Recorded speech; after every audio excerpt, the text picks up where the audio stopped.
Olá, meus queridos, dando continuidade ao nosso estudo sobre as 7 igrejas do Apocalipse. No dia de hoje, nós iremos estudar sobre a igreja de Pérgamo, uma igreja em perigo. E o texto bíblico se encontra em Apocalipse, capítulo de número 2, versículos do 12 ao versículo de número 17. Vamos à leitura do texto.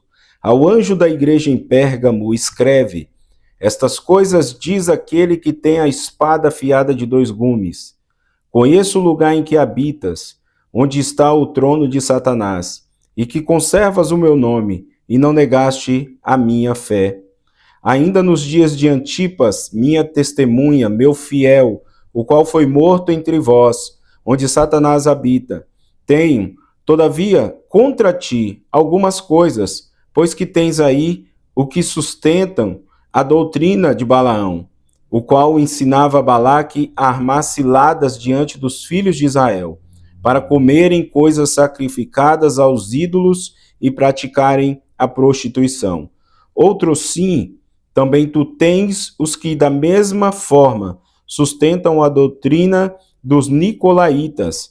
Portanto, arrepende-te e, se não, venho a ti sem demora, e contra eles pelejarei com a espada da minha boca. Quem tem ouvidos, ouça o que o Espírito diz às igrejas. Ao vencedor, dar-lhe-ei do maná escondido, bem como lhe darei uma pedrinha branca, e sobre essa pedrinha branca escrito um novo nome, o qual ninguém conhece, exceto aquele que o recebe. O objetivo do nosso estudo de hoje é apresentar as fragilidades da igreja de Pérgamo que a colocavam em situação de perigo espiritual.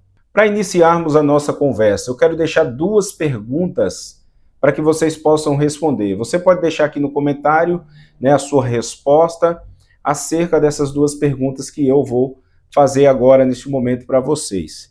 Para você, o que demonstra que uma igreja está em uma situação de perigo espiritual? Essa é a primeira pergunta. A segunda, em sua opinião, quais os elementos vitais para a saúde espiritual da igreja? Repetindo, deixa aqui nos comentários a sua opinião e vamos adentrar agora o nosso estudo sobre a igreja de Pérgamo.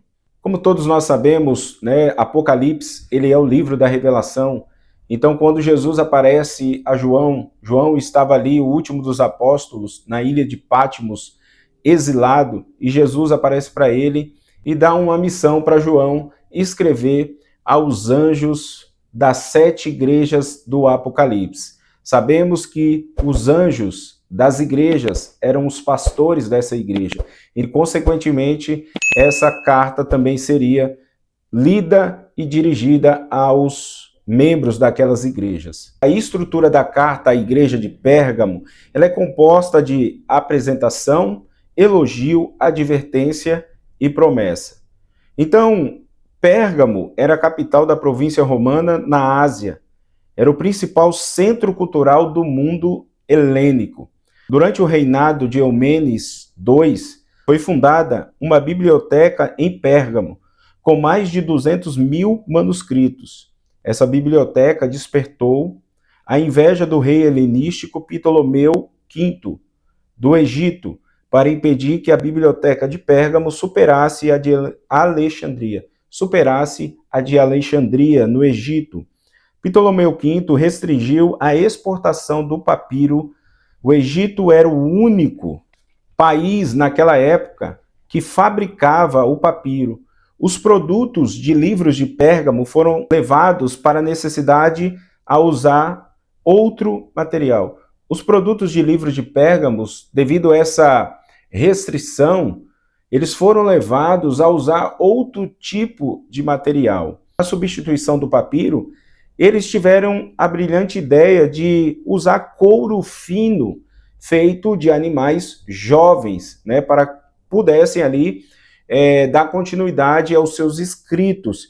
Então, por isso que vem aquela palavra pergaminho, ou seja, porque foi criada em Pérgamo, essa forma, esse novo método de escrita foi criado em Pérgamo, já que Ptolomeu V tinha aí restringido, né, a exportação do papiro. Então ali a biblioteca de Pérgamo ela competia com a biblioteca de Alexandria.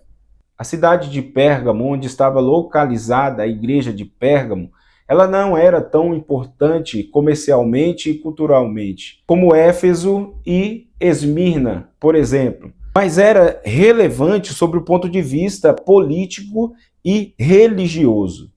Era uma cidade idólatra e submersa no paganismo. Pérgamo também era a capital da província romana, tendo ali naquela cidade o culto ao imperador romano, porque ali havia um templo dedicado ao imperador e também outros templos dedicados aos deuses pagãos. Nós podemos perceber que a cidade de Pérgamo estava mergulhada na idolatria e no paganismo.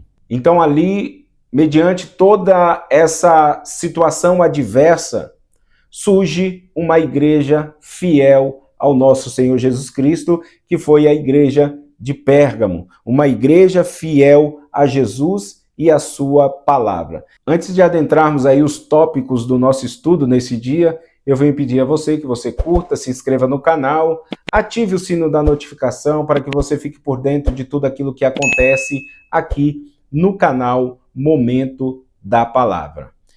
Entrando na nossa lição aí, o primeiro tópico vai dizer Jesus, o Deus da espada. O Senhor Jesus apresenta-se à igreja de Pérgamo como aquele que tem a espada afiada de 2 gumes. Apocalipse capítulo 2, versículo 12. No Império Romano, alguns governadores tinham a lei da espada. A lei concedia o direito da vida ou da morte sobre a sua província. Ao apresentar-se à igreja de Pérgamo como aquele que tinha a espada afiada, Jesus estava deixando claro para a igreja de Pérgamo que possuía sobre ela o poder da vida e o poder da morte. Havia ali em Pérgamo a lei da espada, ou seja, era dado total autoridade ao governador de determinada província para matar ou dar vida àqueles que se opunham aos seus governos. Então Jesus, usando esse exemplo que era muito conhecido, né, daquela igreja ao qual ele estava dirigindo aquela carta, que ele é o Deus da espada. Jesus, ele tem o poder sobre a vida e sobre a morte. Para entendermos um pouco isso, vamos aprofundar mais um pouco. A espada, ela exorta e ela motiva.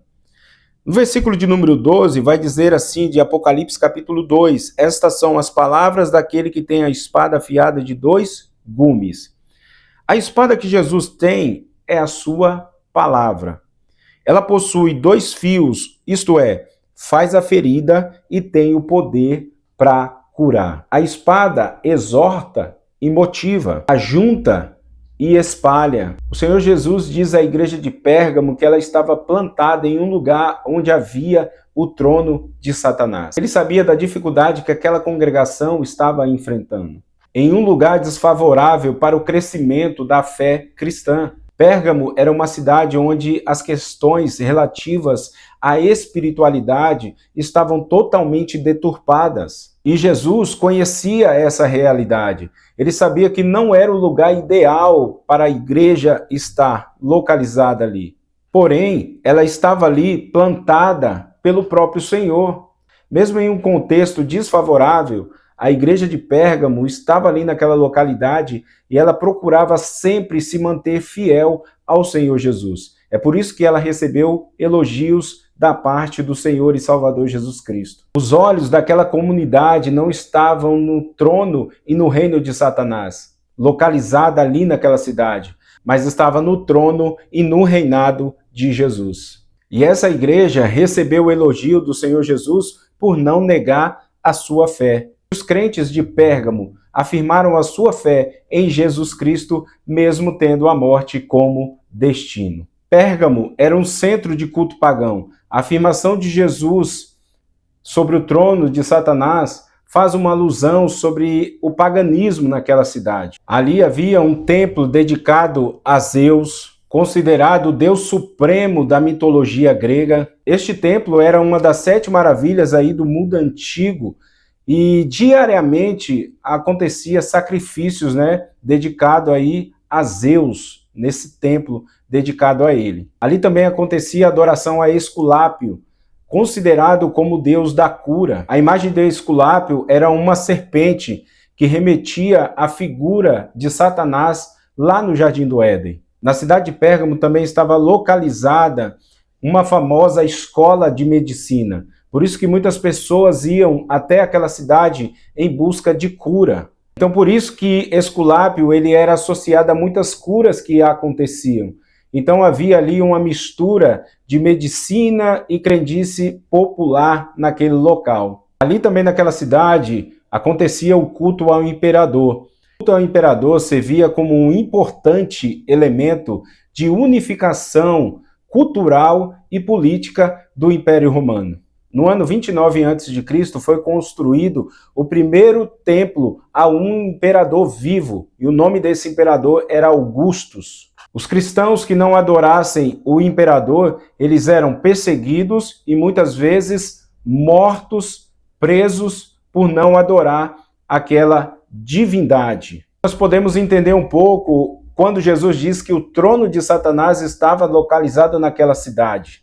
Não apenas habitava na cidade, mas lá estava o seu trono. O pecado de idolatria sempre foi uma ameaça ao povo de Deus. É por isso que Deus ele refuta, ele rechaça, né, essa ideia da idolatria. Deus ele não divide a sua glória com ninguém. Ele é o único e verdadeiro Deus. O segundo subtópico vai falar sobre a advertência de Jesus Cristo àquela igreja. A espada, ela pode matar. Vimos até aqui que a igreja de Pérgamo procurava se manter fiel a Deus. Mas mesmo assim, o Senhor exorta aquela igreja. Exortou em relação com a sua tolerância com os ensinos falsos, pecado de imoralidade e de idolatria que estava acontecendo naquela igreja. Então a igreja estava tolerando tudo isso. Então Jesus a exorta, traz uma palavra de exortação para a sua igreja. Jesus usa o exemplo de Balaão, que levou o povo a pecar, a imoralidade, a prostituição. Então ele usa esse exemplo e fala, olha, tem alguns de vocês que estão aí dentro da igreja, que estão tolerando, né, os ensinos de Balaão. Está em Apocalipse capítulo 2, versículo 14. Né, a sua história está narrada ali em Números capítulo 22 e capítulo 23. Ele negociou aí os seus dons a fim de ganhar dinheiro. E isso não está muito diferente dos dias atuais, né? Existem hoje também muitos falsos profetas que só pensam no bel prazer. Balaão aconselhou a Balaque a enviar mulheres ali para o meio do povo de Israel para seduzir os homens, para que os homens pudessem aí cair em prostituição. E nós sabemos que foi isso que aconteceu, né, no povo de Deus, veio a praga, ali toda aquela situação complicada e desastrosa, onde Deus pune o seu povo, mas tudo começou através de um falso profeta que pensava em si mesmo. E isso também tem acontecido nos dias atuais, nos dias que nós estamos vivendo. Há muitos falsos profetas liberando profecias que não provêm do Senhor, somente para destruir o povo, somente para desviar o povo de Deus do caminho da eternidade. Na igreja de Pérgamo também havia esses que estavam tendo a mesma atitude de Balaão, levando o povo à imoralidade, à prostituição e à idolatria. Jesus também adverte aquela igreja na questão em que eles estavam tolerando, né, os ensinos heréticos. Lá no versículo 15 de Apocalipse, capítulo de número 2, vai dizer que tem aí alguns de vocês que está sustentando a doutrina dos nicolaítas. Nós sabemos que os nicolaítas eram um grupo herético, né, que se infiltrava em algumas comunidades cristãs a fim de disseminar aí os seus ensinos heréticos. Então esse ensinamento dos nicolaítas, né, estimulava as pessoas a pecarem porque quanto maior elas pecassem, maior graça elas recebiam. E nós sabemos que isso é totalmente heresia, é totalmente um ensino herético que não provém das Escrituras. Então a igreja de Pérgamo estava sustentando, estava sendo conivente com esses ensinos. Quanto maior pecado tiver, maior graça vai se obter, maior será o perdão. Mas nós sabemos que Jesus Cristo, ele refutou isso. Como ele disse para aquela mulher adúltera, vai e não peques mais. Muito diferente dos ensinos de Cristo, que nos leva ao arrependimento, nos leva a nos arrepender das nossas obras pecaminosas. Então ele alerta a igreja de Pérgamo para que eles pudessem refutar, para que eles pudessem não aceitar esses ensinos dos nicolaítas. Caso contrário, haveria ali o juízo condenatório para aqueles que permanecessem no erro. O juízo resultaria da ação do próprio Cristo, que com a espada da sua boca lutaria e destruiria os homens perversos. E antes de entrarmos aí no terceiro e último tópico, eu vou tomar o meu cafezinho aqui, peço licença a vocês.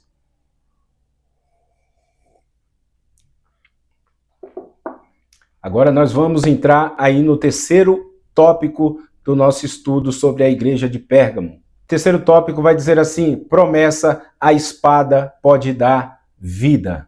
Então, recorrente das outras cartas também, sempre o Senhor falou: quem tem ouvidos, ouça o que o Espírito diz às igrejas. No versículo 17 vai falar ao vencedor, dizendo assim, comunicando não somente para a igreja de Pérgamo, mas para toda a igreja da história do cristianismo, para mostrar que somente a igreja vencedora receberiam as promessas de Jesus. A primeira promessa foi: ao vencedor dar-lhe-ei do maná escondido. Está aí no versículo de número 17. O maná foi o pão que desceu do céu quando o povo estava ali no deserto.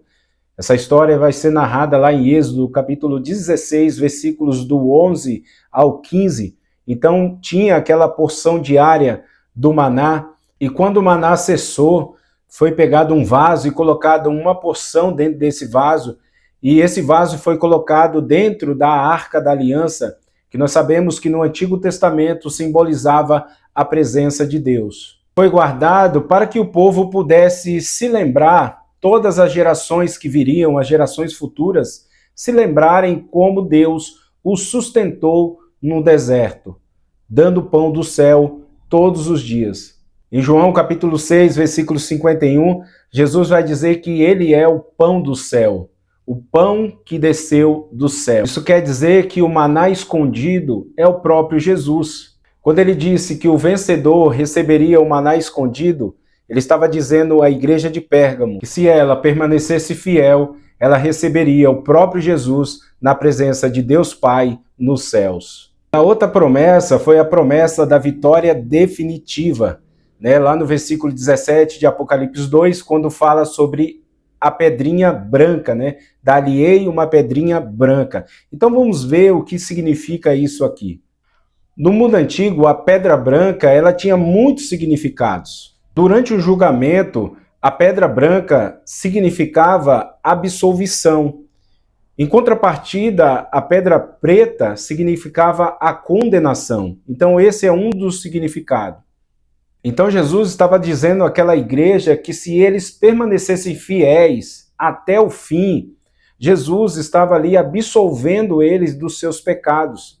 Ou seja, dando-lhe uma pedrinha branca, dando-lhe a promessa de absolvição pelo seu sangue. E outro significado também, que era uma forma de bilhete para entrar em banquetes públicos. Ou seja, quem tinha a pedrinha branca tinha passe livre para entrar em banquetes públicos. Ao utilizar essa figura de linguagem, Jesus estava dizendo para os vencedores que eles poderiam entrar em seu banquete nos céus. Aqui nós encerramos mais um estudo sobre as 7 igrejas do Apocalipse.